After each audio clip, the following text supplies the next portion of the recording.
صراحة من خلال التجربة ديالي المتواضعة في العلاقات مع البنات، وخاصة غنهضر على المغربيات، أغلبية ديال الدريات طبيعة الحال ما كنعممش، ما كنقولش كل شيء، ولكن واحد النسبة كبيرة كيعانيو من واحد الخلل، واحد العيب خطير في الشخصية ديالهم. هذا الخلل هذا عشناه كاملين في العلاقات ديالنا قبل ما نوعاو، قبل ما نبداو نسمعوا الناس اللي كيحللوا كيشرحوا هاد العيوب الى صح القول في الشخصية ديال واحد الفئة كبيرة من العيالات. هاد العيب هذا اللي غنهضر عليه هو وهم الاستحقاقية، اولا بالدارجة غادي نلخصو في واحد الفكرة. دابا البنات ملي كتجي تصاحب معاهم ما كيعتبروش العلاقة بينك وبينهم، ما كيشوفوهاش بهذاك المنطق ديال وين يعني رابح.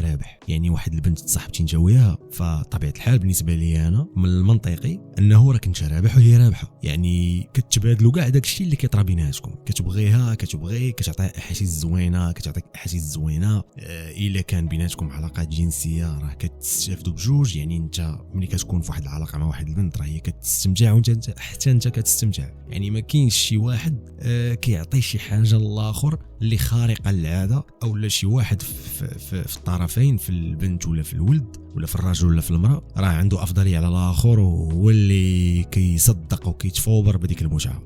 هادشي علاش كتلاحظ انه اغلبيه الدريات عندهم هاد العقده هذه اللي صراحه كتحمق، كتسطي، فهمتي؟